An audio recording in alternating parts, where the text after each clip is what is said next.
لیکن میرے بھائیوں، آج کے اس قرآن کلاس کو سٹارٹ کرنے سے پہلے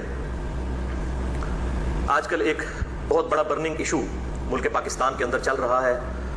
سوشل میڈیا ہو، پرنٹ میڈیا ہو یا ٹی وی چینلز ہوں، سب کے سب اس موضوع کو زیر بحث لائے ہوئے ہیں.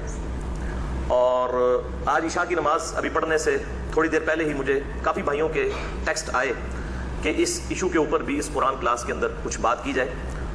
تو میں تو اکثر اس طرح کے جو تلخ اور وحشیانہ رویے ہیں اور فرقہ وارانہ جاہلیت ہے، اس کی مخالفت کرتا ہوں. اور میری الحمدللہ ویڈیوز ملینز آف مسلمز تک پہنچتی ہیں، غیر مسلمز تک پہنچتی ہیں.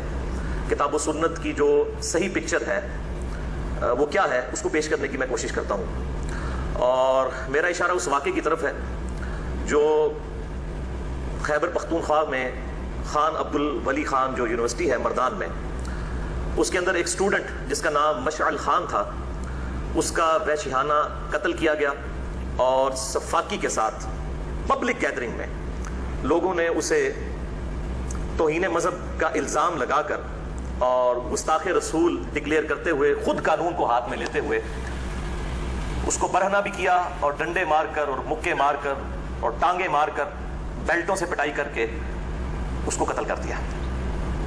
اور میں ایک مسلمان مبلغ کی حیثیت سے اس قتل کی مذمت کرتا ہوں.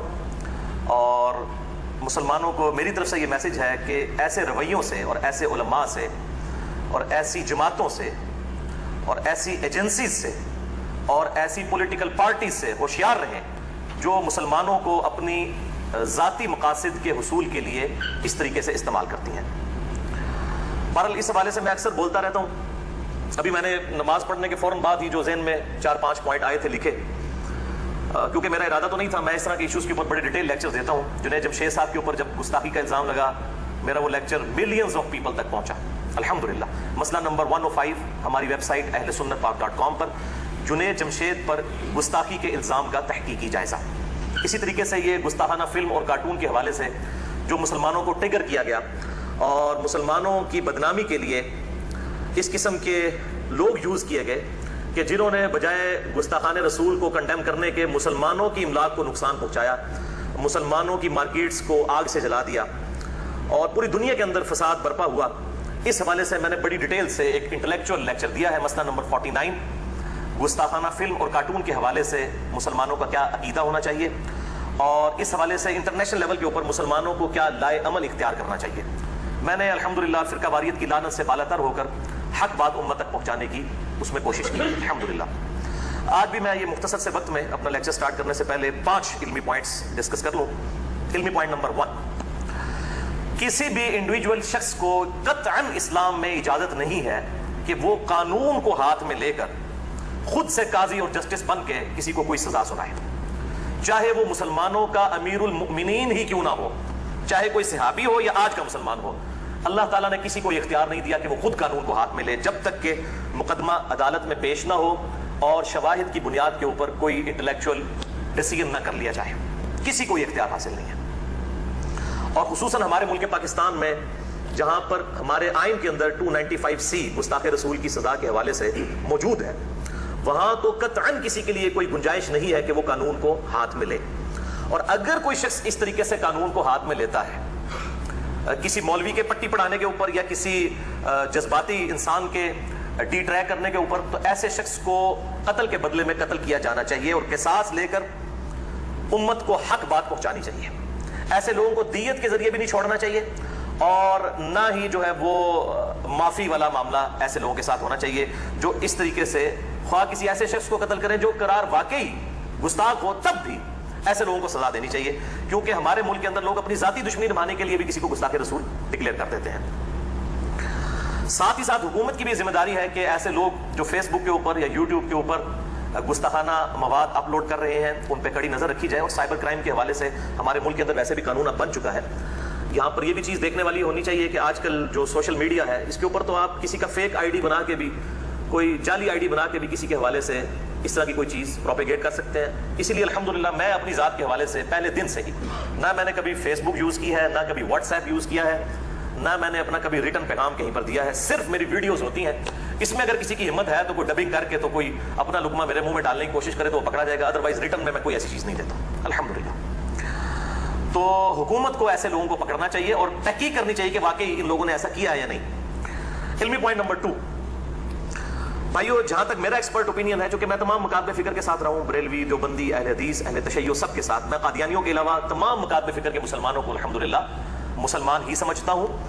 البتہ جو علمی اختلاف ہے میں سب کے ساتھ کرتا ہوں الحمدللہ ویڈیو کے اندر. باقی علماء کی تو یہ حالت ہے کہ وہ اختلاف کرتے ہوئے اپنے علاوہ سب کو اسلام سے نکال دیتے ہیں, اور میں سب سے اختلاف کرنے کے باوجود سوائے قادیانیوں کے کسی کو اسلام سے نہیں نکالتا الحمدللہ. تو کوئی بھی مسلمان ہو, سنی ہو, شیعہ ہو, یا ان کے جتنے آف شوٹس ہیں, بریلوی, دیوبندی, اہل حدیث, اہل سنت کے آف شوٹس, یا اہل تشیع کے اندر اثنا عشری ہوں, زیدیہ ہوں یا اور ہوں, کوئی بھی شخص جان بوجھ کر کبھی بھی گستاخ رسول نہیں ہو سکتا. یہ میرا عقیدہ ہے. کوئی شخص بھی دوزخ میں جانے کے لیے تیار نہیں ہے. تو اس حوالے سے اگر کوئی مسلمان گستاخی کرتا ہے تو اس کی تحقیق ضرور ہونی چاہیے تاکہ پتہ چلے. ایون غیر مسلم بھی کرتا ہے تو وہ بھی دیکھنا چاہیے کہ واقعی اس نے کیا یا نہیں. آپ کو پتا ہے کہ چند سال پہلے اسلام آباد میں ایک کرسچن لڑکی کے اوپر جھوٹا الزام لگایا ایک مولوی نے, اور وہ بیچاری وہ یہ کوڑے کرکٹ کے ڈھیروں سے صفات چن کے بیچنے والی تھی. تو وہ تو مؤذن نے اس کا چٹا پٹا کھول دیا کہ اس نے وہ اپنی ذاتی دشمنی نبھانے کی خاطر قرآن پاک کے یا کسی جو قاعدے کے کچھ صفحے پھاڑ کے تو وہ گندگی کے ڈھیر پہ پھینکے. اس بیچاری نے اٹھا لیے تو اس حوالے سے اس پہ الزام لگا دیا. بعد میں خیر چٹا پٹا کھل گیا. یہاں تو علماء جو ہے نا وہ اس طرح کی ایکٹیویٹیز کرتے ہیں اپنی ذاتی مقاصد کی خاطر. تو چاہے غیر مسلم ہو یا مسلمان ہو, اس میں احتیاط کی ضرورت ہے. تو کسی بھی کلمہ گو کے بارے میں ایسی بدگمانی نہ کریں. اور ایون غیر مسلم بھی اس مسلمان ملک کے اندر کس طرح کو جرت کر سکتا ہے جو کمیونٹی میں رہنے والے لوگ ہیں کہ اس طرح کی گستاخی کریں.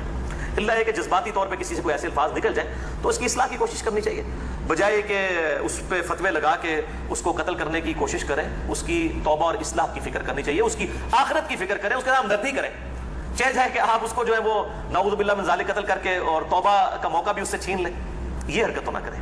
نبی صلی اللہ علیہ وآلہ وسلم کی یہ تعلیمات قطعاً نہیں ہے, قطعاً نہیں ہے. علمی پوائنٹ نمبر 3 میرے بھائیو, اگر حکومت اپنی ذمہ داری نہ بھی پوری کرے کسی گستاخ کو پکڑنے کے حوالے سے, اگر وہ واقعی گستاخ ہو, یہ امپلائڈ ہے اس کے اندر. میں تو یہ جتنے سوشل میڈیا پہ اور پرنٹ میڈیا پہ چیزیں چل رہی ہیں, میں تو ان کو الحمدللہ علی وجہ بصیرت کہتا ہوں کہ یہ آلموسٹ تمام ہی فراڈ کے اوپر مبنی ہوتی ہیں چیزیں, اپنے ذاتی مقاصد کے لیے ہوتی ہیں.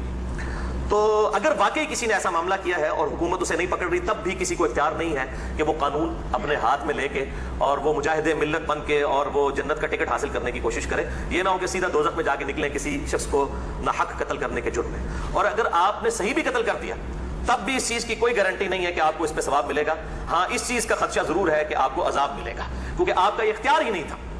میرے باپ کا قاتل بھی میرے سامنے آ جائے اور مجھے عدالتیں انصاف نہ دیں تب بھی میں قانون ہاتھ میں نہیں لے سکتا, ادروائز تو انارکی پھیل جائے گی. یہ کوئی بنانا ریپبلک تو نہیں ہے, ایک آئینی ملک ہے. یہاں پر ایک آئین کے تحت نظام چل رہا ہے اور اس آئین کے اندر 295C گستاخ رسول کی سزا بھی موجود ہے.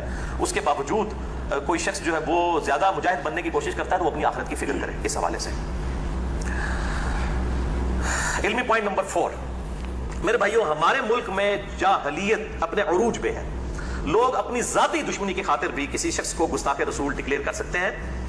اور آپ تو اس ملک میں رہ رہے ہیں جہاں کی اکثریت عوام ان لوگوں پر مشتمل ہے کہ جن کے سامنے اگر آپ قرآن کی یہ آیت پڑھ دیں, اعوذ باللہ من الشیطان الرجیم, بسم اللہ الرحمن الرحیم, قل انما انا بشر مثلکم, سورۃ الکہف کے اندر آتی ہے. اے نبی صلی اللہ علیہ وآلہ وسلم فرما دیجئے کہ انسان ہونے میں ایز اے اسپیشیز میں بھی تمہاری طرح کا انسان ہوں. مرتبے کی بات نہیں ہو رہی, انسان ہونے کے اعتبار سے. اور یہ اس لیے کہلوایا گیا کہ لوگوں نے عیسیٰ علیہ السلام کے جب معجزات دیکھے تو ان کو ڈیوینٹی میں کلیم کر دیا اور کہا یہ خدا کے بیٹے ہیں. ہمارے محبوب صلی اللہ علیہ وآلہ وسلم کے حوالے سے اللہ تعالیٰ نے یہ چیز کلیئر کروا دی. پھر صحیح بخاری میں کتاب الانبیاء چیپٹر میں حدیث ہے, آپ صلی اللہ علیہ وآلہ وسلم نے فرمایا, دیکھنا میری شان کو اس طرح بلند نہ کرنا جس طرح نصارہ نے اپنے نبی کو اتنا شان میں بلند کیا کہ اللہ تعالیٰ کے ساتھ شریک ٹھہرا دیا. میں اللہ کا بندہ اور اس کا رسول ہوں, مجھے اللہ کا بندہ اور اس کا رسول ہی کہنا. اور ہر مسلمان نماز میں ہی کہتا ہے محمدً عبدہ ورسولہ, الحمدللہ. تو یہاں پہ تو اس طرح کی جاہل عوام موجود ہے. اور پھر جو ایسی جاہل عوام ہے, اور یہ علماء بھی جاہل ہیں جو اس طرح کی پٹیاں ان کو پڑھاتے ہیں, اور پھر ان علماء کا علاج جو ہے وہ کسی بھی عالم دین کے پاس نہیں ہے, نہ کسی دنیاوی تعلیم یافتہ شخص کے پاس ہے. ان کا علاج میرے جیسے شخص کے پاس ہے جو دنیاوی طور پہ بھی ایک کوالیفائڈ انجینئر ہے اور ایک روحانی ڈاکٹر سرجن ہے اور دین کا علم بھی رکھتا ہے. اور ان کا علاج میں نے ڈھونڈا ہے اینٹی وینم کے ذریعے.